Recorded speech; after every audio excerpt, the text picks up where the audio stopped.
All right.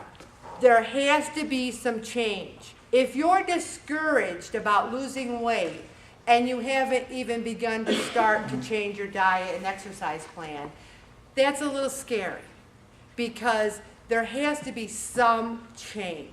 You have to look at it and say, am I doing everything I can? Can I mix it up?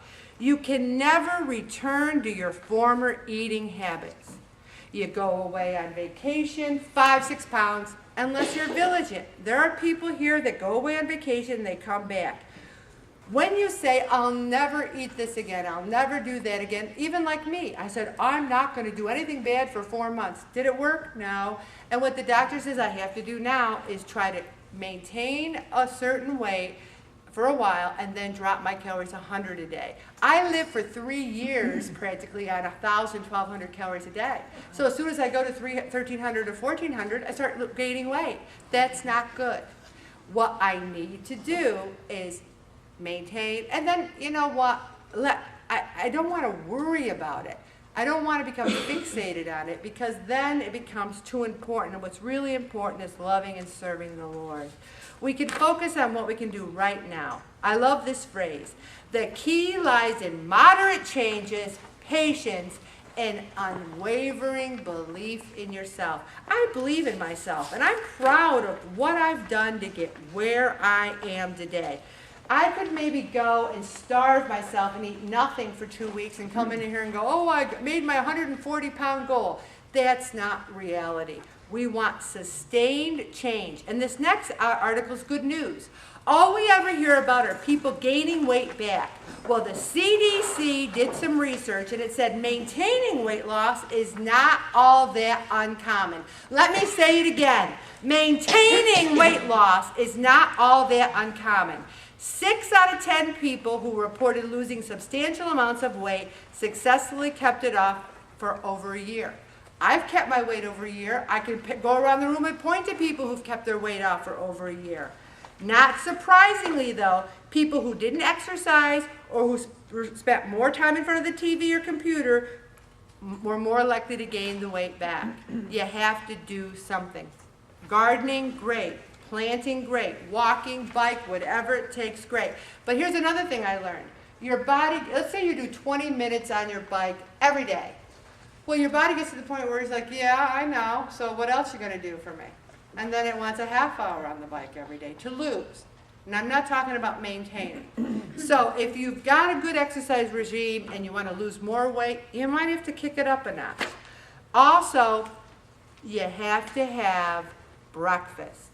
And you know what's so funny? People say to me, Ellen, what'd you think about American Idol?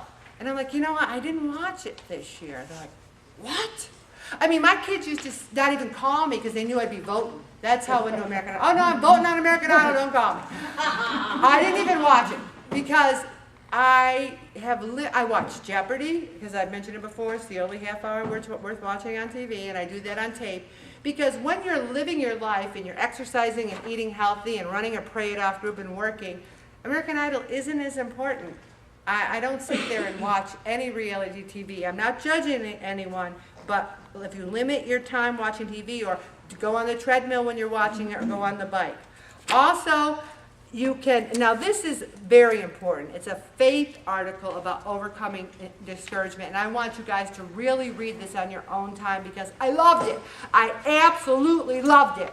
Discouragement is an enemy that is both subtle in its attack and powerful in its ability to stop us.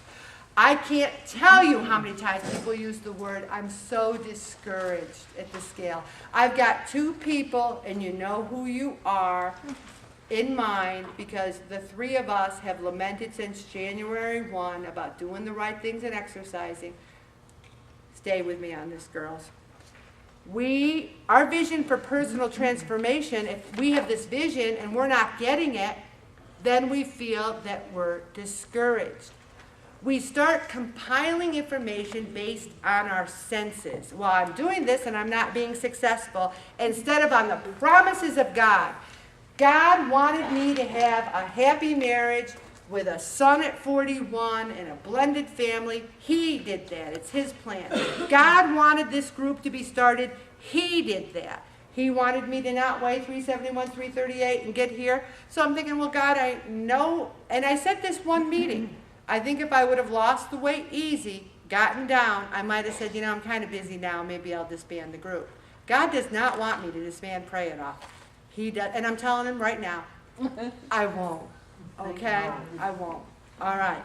Also, we got to pray and not lose heart. Persistent prayer. People always say, you're in my thoughts and prayers.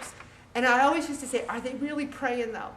Is Meredith Vieira really stopping right now and praying for those people in Missouri when she says you're in our thoughts and prayers? Because I'm not doubting her. She might.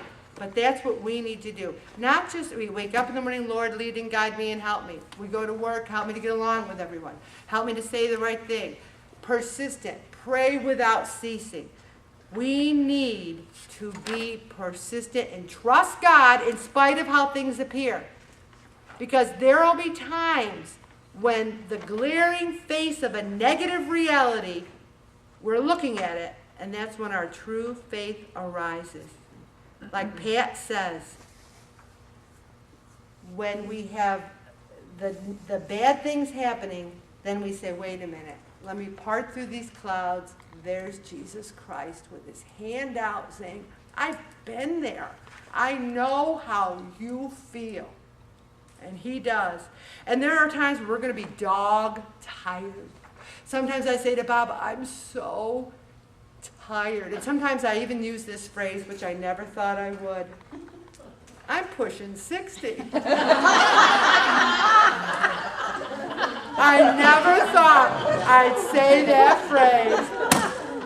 And I get a little sympathy, so I've been using it a little bit. I go, I'm pushing 60. I'm trying as hard as I can, We get tired. But God is saying to us, I will give you new strength.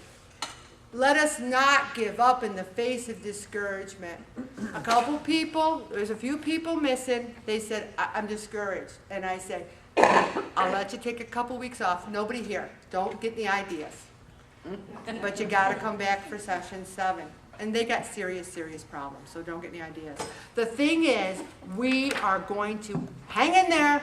We're going to bolster each other up. That is what a prayer group does. And we will encourage each other.